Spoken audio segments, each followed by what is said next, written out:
This video is about graphs in an Excel sheet for the data visualization.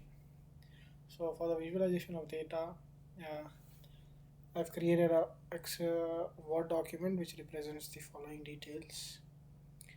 So one trick is like whenever we are writing a data, you need to understand that how it appears for the appearance. For example, for any journal or something which we are creating, the important thing is like how much space you can reduce so that more number of valuable data you can represent it in the journal or any research paper or something like that. Second important thing is like always when you're creating a chart or something, the data in an Excel sheet, always go for recommended charts so that you don't need to remember what type of chart you need to do for a particular type of data. So categorizations are scattering data. So XY is generally used when we are working with two or three data types where X is something independent. So keep X as much as independent possible. Generally the user selects this X axis like varying from 0 to 40 in with respect to time like seconds and all. So for Y axis it is a dependent variable on the X axis. And if X and Y both are increasing, then this is called as positive correlation. If X is increasing, Y is decreasing, then that is called as negative correlation. And instead of these line graphs, we can also use the area graphs within this segment. Second category is the pie charts when we are working with 5 or 6 data types for a single trend, and no subdivisions are allowed in this one. Like the total sales are this much, that is 100% out of that. 30, 40, 20, and these divisions of the sale in first quarter, second quarter, like that. Third category and the final category is the bar graphs. This can be visualized in different forms like vertical used for comparisons.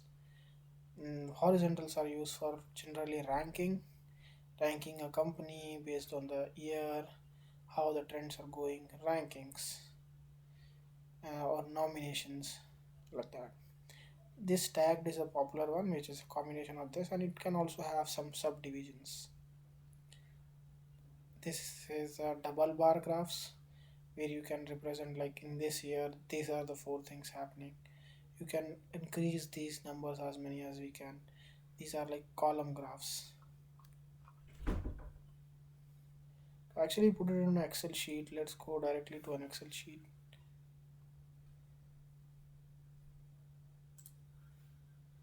So if this is an Excel sheet, for example, we are working with XY graphs. So for this purpose, I have a video which this person explains very well.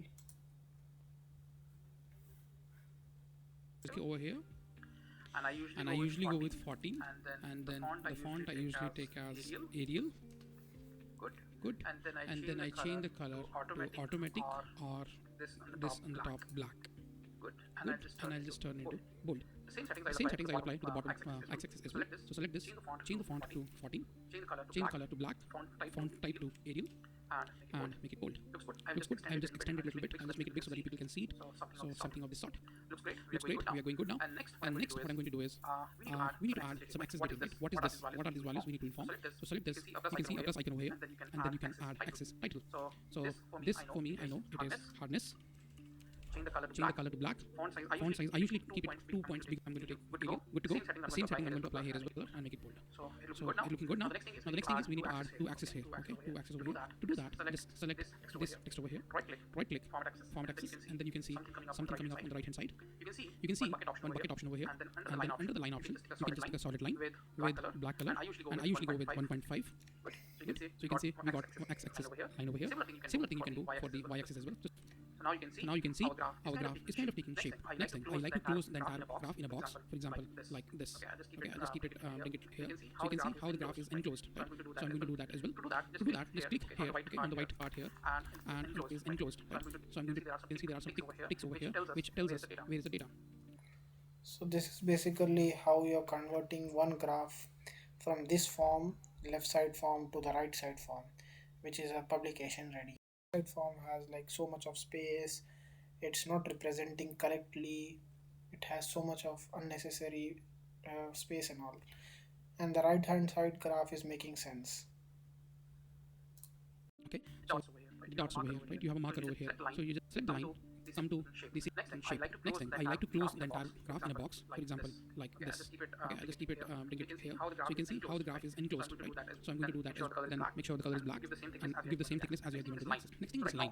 So right now I'm not liking this line, so what I usually do is I go with the black line if there is only one line. If there are multiple lines, yes, we can give it different colors. So that I'm going to cover in the next tutorial soon. So select the line, come to the series option and fill in line. In the line color, I'll go with the solid line, and I usually go with slightly thicker line, so around 2 points.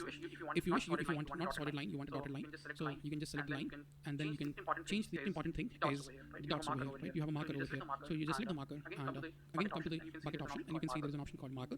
And in the marker first, I want a solid fill color, and make sure that is black. And board canard, let's example 1.5. So now we have a good looking marker as well. Now still the graph doesn't look good to me. There are few things missing. Let's do it right away. So one thing is we need to add some marks over here, right? You can see there are some ticks over here, which tells us where is the ticks option. So tick mark option right now. So select the data, and the fourth option from here called axis option. So tick mark option, and then in the major type you can just make it inside, and in the minor type you can also make it inside. So you can see we got the tick. Similar way we can do for the x-axis as well. So select this, come to the axis option. So now the graph is still looking good to me. And let's take it as mm, the grid lines. So in majority of the grid line, so you can see the grid line goes off. If you wish to retain the grid line, you can just click here. And if you are minor grid lines also, always whenever you're plotting data graphs, it's always important that you should stick to the range that you really want. Okay? 300 to somewhere around 430 or 450. That's also fine. Now how to change the series? So the main important point is discussed here, and the last thing which here the person shows is like the to reduce the space of x and y, you don't have any data 0 to 300 in the y-axis, so you can always start from instead of 0 you can start from 300, and in the y-axis also just reduce some value so that it is completely fitted, so that you are reducing the space. So right now it's starting from 0. So to change that, select this, and fourth option in the format axis, you can see right now starting the bound starts from 0. I don't even want that, so I want it to start from 300, and now you can see the data moves anything. So I'll just select it. So that was all about the line graphs, and the same things can be applied into different things. And when we after selecting these things, if we are going into the recommended charts, always go to the recommended charts. These are the recommended charts which shows that these data can be represented in a better way in these type of visualizations.